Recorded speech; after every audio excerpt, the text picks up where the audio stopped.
আপনি কিনেছেন 480 টাকা দিয়ে, আপনি স্টিকার মারলেন 23,500 টাকা, তাহলে এই বিক্রি হবে এখন 23,500 টাকা। ভদ্রলোকের আসবেন 23,500 টাকা গুনে অথবা কার্ড দিয়ে পেমেন্ট দিয়ে চলে গেলেন, তো প্রতারিত হবেন সমানে।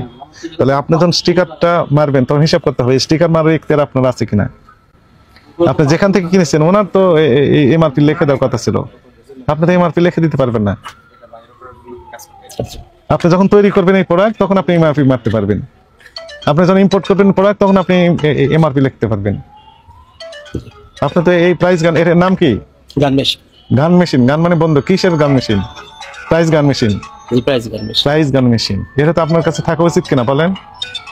না, উচিত না স্যার। উচিত না, এটা আমরা জব্দ করলাম। ওখানে লেখেন প্রাইস গান মেশিন, গান মেশিন লেখেন না, গান মানে তো বন্দুক, এটা বন্দুক না, এটা প্রাইস গান মেশিন, এটা জব্দ।